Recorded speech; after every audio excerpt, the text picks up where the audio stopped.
Hey guys, Dr. D here, ER doctor turned psychedelic medicine enthusiast. Listen, I want to chat with you for a few minutes about why your counseling isn't working.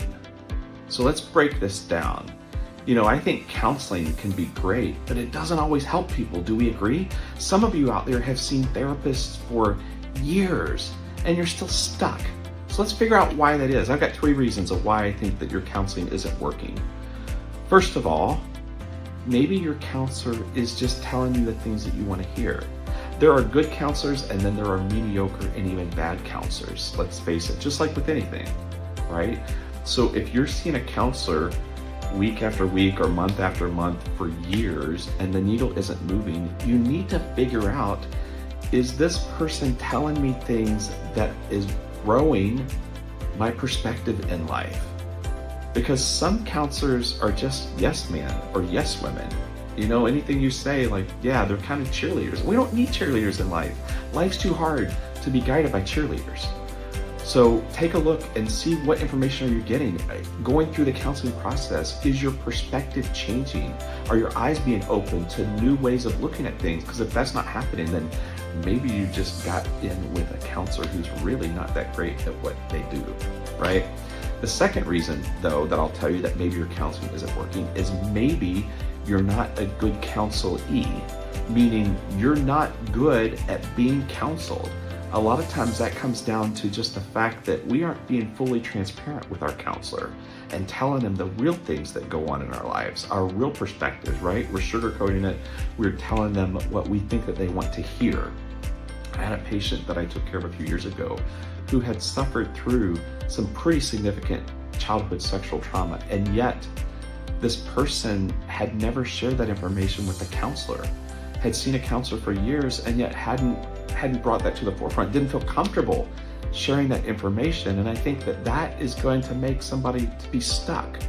I recently had a patient who was going through these infusions that we do for depression, anxiety, PTSD. And she told me, she said, I've gotten really good at telling counselors what I think that they want to hear. And it keeps me very superficial with them, and it allows me to skirt my deeper issues. And so going through this therapy, it actually emboldened her to where she actually told her new counselor, she'd seen a counselor 4 or 5 times, so fairly new to her, but she actually told this counselor, she's like, hey, listen, I want to go deeper with you on some of my issues. In fact, I actually give you permission to push me on that if you feel like I'm starting to withdraw from that or hold back. And so I think that if you're putting in the time and energy and money to get counseling, you're not doing yourself any service by not being forthcoming with your counselor, whatever your issues are. Not that you necessarily have to vomit everything on your mind in that first session, but if you've been with somebody 5, 6, 10, 12, 20 sessions, and you're still giving them just that very superficial layer, it's not going to bless you. That might be why you're 20 sessions in and you're still struggling. The third reason that I have for why your counseling maybe isn't effective is it might be that your brain is not in a healthy state. One of the things that I've learned in these psychedelic studies is really like what causes depression and anxiety. And I think one of the best explanations for that is that chronic stress causes loss of neural connections in the brain. In a few key areas of the brain, there's this area called the prefrontal cortex, and that's where we have our decision making and planning.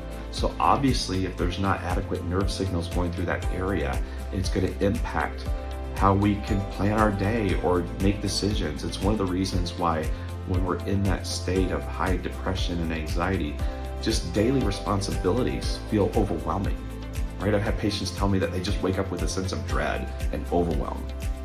And so another area of the brain that is impacted by chronic stress is the hippocampus and amygdala. And these areas are responsible for our emotional regulation, even memory formation. And so when that's not flowing efficiently, those nerve signals aren't flowing well, then it's easy for us to have trouble getting our emotions under control.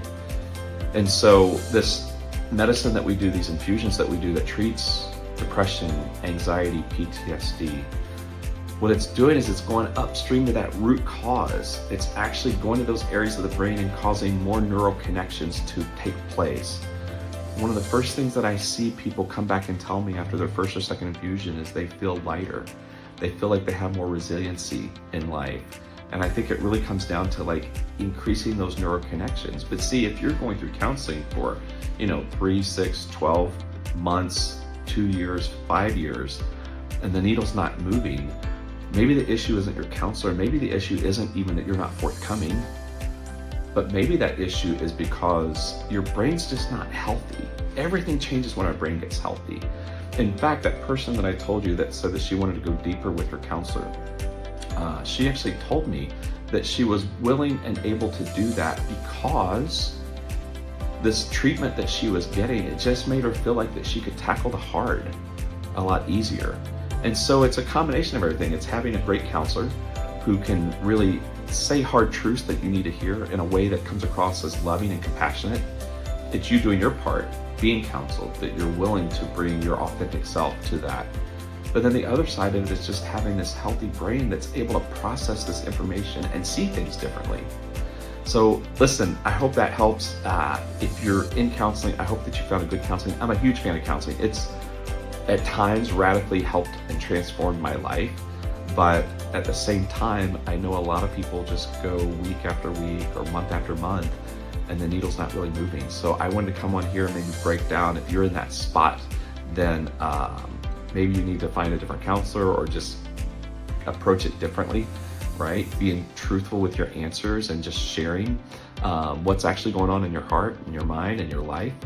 And then also do something to get that brain healthy. I mean, we do these package of 6 infusions that promote brain health, reduce inflammation in the brain, increase those neural connections like I talked about, and we consistently see a 75% reduction in depression and anxiety symptoms during those infusions. And I'll tell you, the people who are also then doing counseling, man, it's just more robust because the brain is in this state of mind of like, hey, I'm actively growing, I'm actively learning, so we can shift our perspective and see things differently so that that counseling becomes more impactful, or the self-help book that you're reading that develops you personally or develops you spiritually is more impactful. So listen, if we can help, reach out to the office, 317-300-4091.